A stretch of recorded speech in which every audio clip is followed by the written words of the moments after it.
listening to the Rainmaking Podcast, hosted by high-stakes headhunter, author, and professional speaker, Scott Love. This is the Rainmaking Podcast, and my name is Scott Love. I'm your host. Thanks for joining me on the show. So imagine that your livelihood, your income depends on you having to sell work to prospective clients, but you don't want to, and you don't feel like it, and you'd rather be doing something else. So you don't do it. And what happens? You don't grow your practice. You have to do this, but it's not your thing. It's not something you'd rather do. So we're going to answer that question. How do you make rain when it isn't a natural strength? We're going to answer that question with our guest today. Her name is Yuliya LaRoe. Now, Yuliya is probably one of the more highly credentialed coaches in the world of business, specifically business development. She's also a graduate of USC School of Law. So she's got some very good credentials. She's very smart. She's got some fantastic ideas that I think are going to help you today. And make sure that you go to the show notes and connect with her. We put all of her contact information on there. We also have a business development diagnostic tool. She's going to talk about this on the show. We have a link where you can download that directly. When you're done listening to this, go to the show notes and make sure you do that and connect with her. And thanks for listening. You have made this a top 3% podcast. Thank you so much for that. I always am looking for new guests. If you have authors, other experts that you think would be fantastic on here, let me know. And as always, if you have a minute, go to Apple Podcasts and write a nice 5-star review. If there's any sort of guest that we've had on here that said something specifically that helped you, make sure you mention that guest. I know that guest would certainly appreciate that also. As always, this show is sponsored by Leopard Solutions' Legal Intelligence suite of products, Firmscape, and Leopard BI. Push ahead of the pack with the power of Leopard. And without further ado, here is Yuliya LaRoe talking about making rain when it's not a natural strength. Hey, this is Scott Love. Thanks for joining me on the Rainmaking Podcast. Today, our guest is Yuliya LaRoe, and we're talking about how to make rain when it isn't a natural strength. Yuliya, thanks for joining me on the show today. My pleasure to be here, Scott. Now, this is something that a lot of people, when they hear this topic title, how to make rain when it isn't a strength, they're going to be saying, yeah, that's me. That's me. I'm not a swashbuckling rainmaker. And some people, they might try to overcome it. They might try to just give up and say, I'll always be a service partner. I guess I'm never going to make it happen. What would be the first words of encouragement you would give to people that are in that category right now? Oh, absolutely. And so many professionals within the professional services industry are, fall within sort of that category, myself included, right? I don't have marketing or business development or sales background. I was a lawyer. I practiced for almost a decade at a large firm, thinking that all this BD stuff is yucky and it's not for me, right? I didn't go to law school to do that.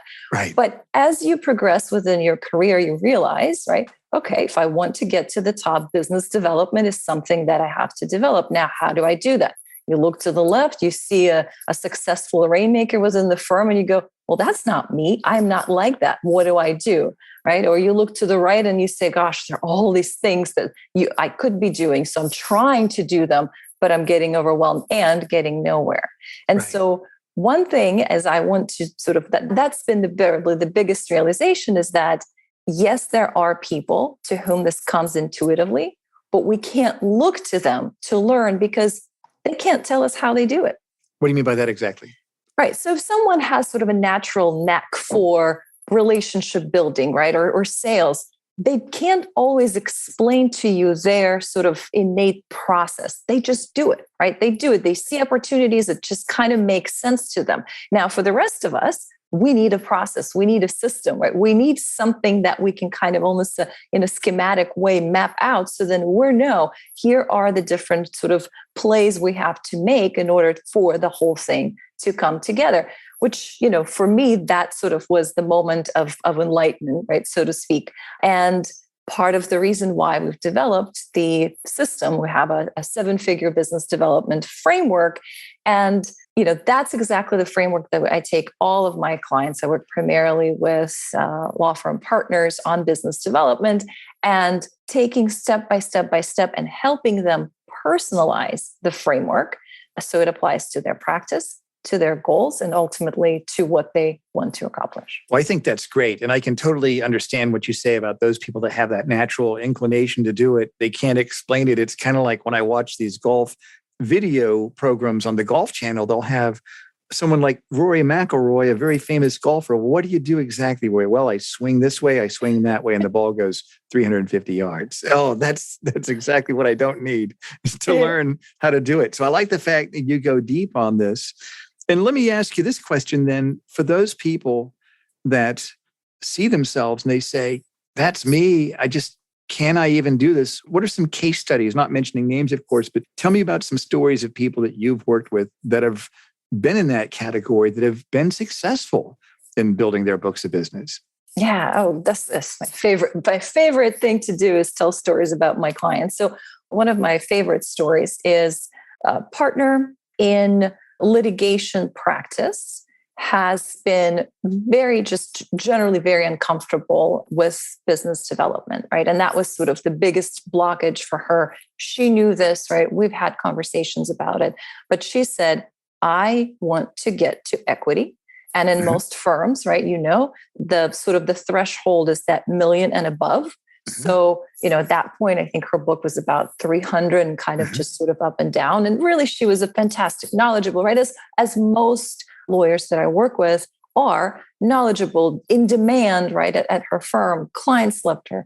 So one of the things that we've worked on, and it was, a big component of it, is helping her understand that it's not about sort of, being natural, right? So understanding what her personality style is, what her natural rainmaking style is, and then adapting approaches and strategies that fit that personality style. So in her case, we focused very heavily on developing and strengthening a relationship with a couple of key contacts that we've identified, which ultimately led to her getting that contact as a client. First, it was, I think, around another 100,000 in annual billings. And just last year, she grew it to $1 million. Wow, that's great. Right? So, but again, it was how you do that, right? So it's her personality style. She was really uncomfortable being salesy. And so a lot of it was redefining what salesy is and what is not salesy. So if I may, I want to chat just a little bit of talk a little bit about the framework itself and the various components. Yeah. Tell me about that. Okay.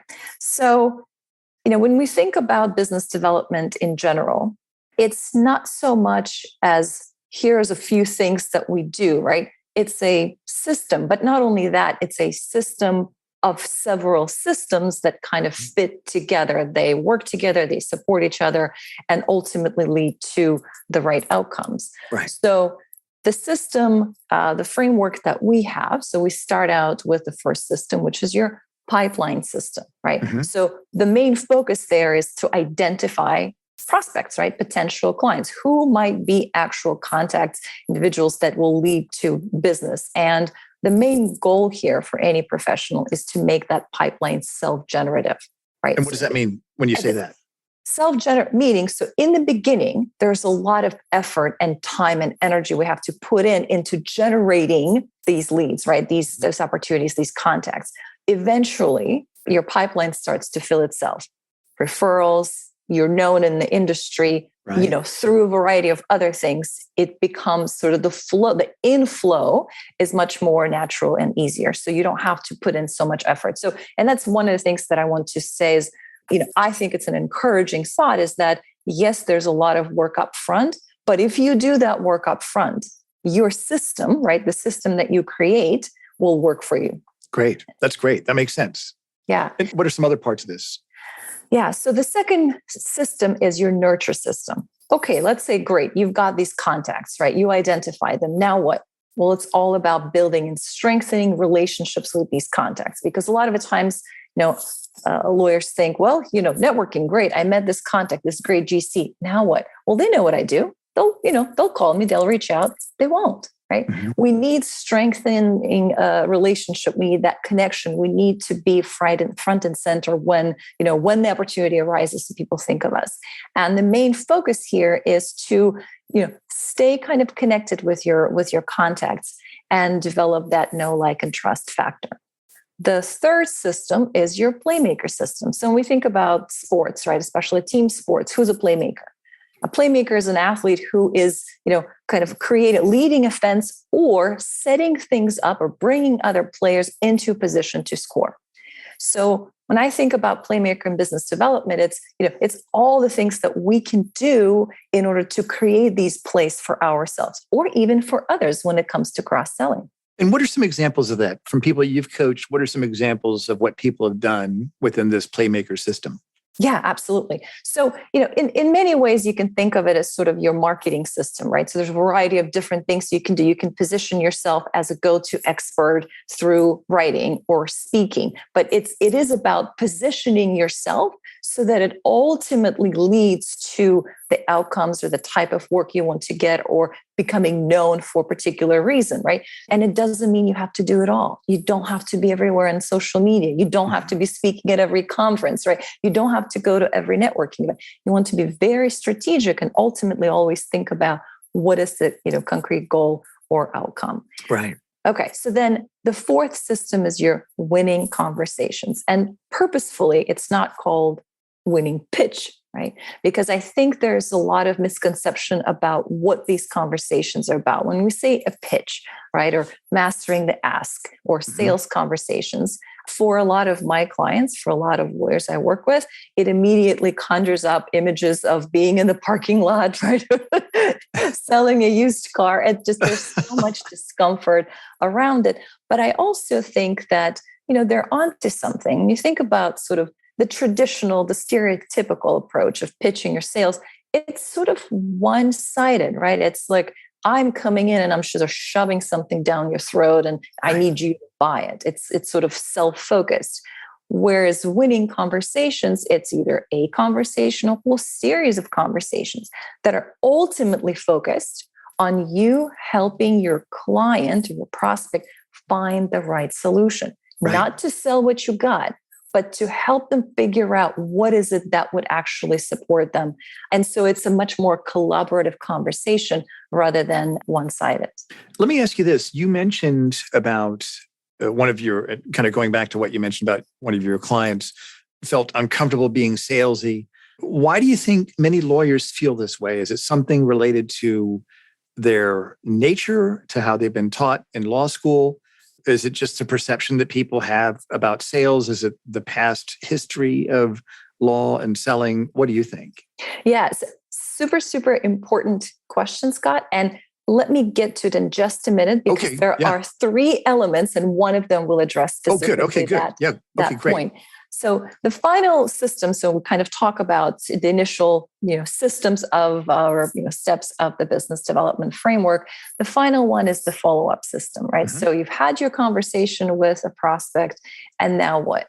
If you set it up right, your follow-up is going to be very simple and short. But there are times when we have to engage in follow-up. And so oftentimes I get questions like, well, how do I follow up? How often, right? When do I follow up? What do I say? Because again, people, I don't want to be a pest. Right. And so the way you set up the process is really going to, ensure how that relationship develops going forward. And there's a difference between nurture and follow-up, right? They're not the same process, the same system. Interesting. And what's the difference then between that? Yeah. So with nurture, your main focus is strengthening that relationship. With follow-up, you're helping your client make a decision as it relates to a specific opportunity. Nurture, you don't have to have any opportunities on the table. Follow-up, there has to be an opportunity that you have been considered, right? Or you've had a conversation about, and there's a time sort of component, right? You follow up only lasts so much. You can't be following up, forever. At some point, you have to convert that follow up back into nurture. So it's sort of, that loop keeps kind of going around. So that's why it's not a one and done. It's kind of a circular process, circular system. That's great. I like that. Yeah. That makes sense. Yeah. So, okay. The three sort of additional elements, like these 5 systems, you can consider them as kind of elements or steps of the framework. Now, these systems are influenced by three additional and critical elements that kind of just sort of breed a pervasive. One of them is your rule book. Now, what do I mean by that? Now, we all have rules that we have for ourselves, Right. for other people, right? For the world in general, when it comes to developing business, right? Mm-hmm. It's our mindset, it's our attitude, it's our beliefs that either support us or sabotage our rainmaking success. And so to your earlier point, why is it so many lawyers kind of don't have that natural comfort?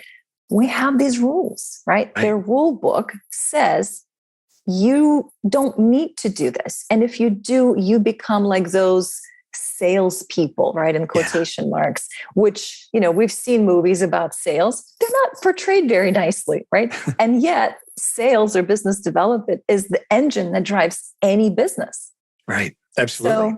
So part of it is really helping people understand what is really holding them back and how accurate these rules, these beliefs, right, these attitudes that they have. And oftentimes that the challenge with sort of beliefs is that we create them for a purpose. Mm-hmm. And there's usually, even if they're sort of preventing or kind of blocking us in some way, they're still working for us in other ways, right? It's never one or the other. Unfortunately, it's both, right? It's like bad habits. Well, I want to quit smoking. I know it's bad for me, but we're getting something from it, right? Yeah, maybe it's the social interaction. Maybe it's the little, a little bit of that sort of relaxation component. So that's the problem with, with some of these beliefs is that, okay, on the one hand, I'll give you an example. Let's say one belief I see a lot is, I don't need to reach out to clients. They know what I do. They'll come to me if I need. I don't want to be a pest. I don't want to bother them. That's kind of being a little bit too, aggressive or pushing. Okay, so if you have that, so obviously it's sabotaging your rainmaking success because the client's not going to always remember. But how is that supporting you? Well, you get to be the good guy, right? You get to be someone who is polite and nice and sort of, you have that framework of how you want to see yourself, how you want others to see you. But sometimes our beliefs lead us astray. And so you mentioned there were three elements. What are the others? Yeah. So the second piece is your strategy, right? I mean, before we start jumping into building the pipeline and nurturing the contacts, like what's the strategy? What is it that we're trying to create, right? Your strategy is about sort of your vision, right? So what is it that I'm building? And a couple of sort of unique components are your focus, right? So we can talk about focus as far as what your practice is like or particular target market, right? So where are you spending most of your time and your edge? How are you going to stand out from the rest? How are you going to be different? Sort of what is your differentiation factor from your competition, right? So before we jump into any activities, we got to focus on the strategy. So often, the calls I get or conversations I had is, well, here's a list of all the things I'm doing, and they're doing so much, and I'm exhausted, and no wonder, but it's not working because it's everywhere, right? There isn't sort of this focused direction of here is where I ultimately want to land. So my, just the way I think about business development, and hence the title of the framework, right? 7-figure business development framework is the ultimate goal that most of my clients have is to get to that number. So if that's where we want to be, we got to backtrack, right? As opposed to just sort of try to do something in the hopes of arriving that. First, we identify the goal, then we move backwards from it. Well, I like this framework. Let me go over these, and I've got some other questions for you on it. We've got the pipeline system, the nurture system, the playmaker system, the winning conversation system, and the follow-up system. And I like the fact that you call them systems. It's kind of like in the human body, we've got our circulation system, we've got our nervous system, our lymph system, all of it in one body, and they all have to work together. And I think that's brilliant. It's like this is a very good structure. But I think people that, number one, they're busy. Number two, it's not their natural way to do things. And number three, it really can take the pressure off of not knowing what to do next. I like this idea. I like the way you've come up with this, Yuliya. So let me ask you this. If people were to get started on implementing some of these ideas, if you could summarize all of this in 3 action steps for them to get started, taking your ideas and taking action on them, what would those 3 action steps be? Yeah, that's absolutely. And I love ending the conversation with really focusing on what you can do, because we could talk about this ad nauseum at the end of the day. Right. Nothing's going to happen. Right. So what I would suggest is, number 1 is get a sense of where you think you're sort of kind of falling through, right? Or getting stuck, right? Where are your sticking points? And to help folks do that, I created a diagnostic tool. We'll have the link available for them to download it. And basically, you'll go through that questionnaire and mark up questions that will kind of help you flag what are the systems or the areas or the elements you may need to look into deeper to really kind of fine tune your system. Because the reality is, a lot of professionals already doing a lot of the right things. They're just not coming together in a way that are actually giving them results. So I don't like thinking of it as sort of we're starting from zero, from scratch. It's how about we take what you've done, right? Take all the good parts, get rid of the junk, and really fine tune and focus so that you actually have a repeatable system, right? So some of the clients I worked with say, you know what, I got lucky. I got this big client early on and I thought I was set, and then I wasn't. And the problem with that is you can't repeat luck. Right? It's not up to you. A system, you can't. Absolutely right. So that would be the first step. Yep. Good. Step number 2 is, check out our website and see if the variety of things that we can help with. You can, look at sort of success stories of clients that we work with. There's a ton of, blogs and resources available for anyone who's looking to up-level their business development game. And number 3 is, get out of the mentality that business development is for select few. It's for everybody. And at the end of the day, if you want it, right? If you want to get to equity partnership, if you want to be in that, you absolutely can. It's not about doing it that one way. It's about applying it, the process and the system to fit your unique personality style, your rainmaking style, right? All of us can be successful. In fact, most of my clients are introverts. They're the opposite of sort of the, bombastic kind of stereotypical networkers. And yet they become very successful because they find approaches that work for them. They systemize them and work them, over and over again. That makes sense, Yuliya. And tell us about your offerings then. If people want to know more, tell us about what you do and how your services can help them. Yeah, absolutely. So at LeadWise, what we are offering is we work with law firms who retain us to bring us to lead business development programs. One of our sort of most popular and successful programs is called the Rainmasters program, right? So it's focused specifically on partners, and it's a 10 months process, but at the end of it, the results that we have, that some of our partners achieved in the program, 6-figure increases in their book of business, right? Wow. Helping them polish up their process, their system, right? Building that pipeline that many, when they start out with us, simply don't have. They kind of have these disjointed contacts that they don't really know what to do with. Other ways we work with clients is individually, right? So individual partners can approach us and we will work with them individually and coach them through this process. That's great, Yuliya. Well, this is fantastic. You've got some great ideas. I really admire what you've done here. It makes a lot of sense. I think it's going to help a lot of people. And for everybody listening, make sure to check out the show notes where you can go to the link, and then also the diagnostic tool. We're going to make sure we put that on there. And Yuliya, thank you for being a guest here on the show. I'd love to have you back here in a few months and talk more about business development. Thank you for being here today. Thank you. My pleasure. Thank you for listening to the Rainmaking Podcast. For more information about our recruiting services for international law firms, visit our website at attorneysearchgroup.com. To inquire about having Scott speak at your next convention, conference, sales meeting, or executive retreat, visit therainmakingpodcast.com.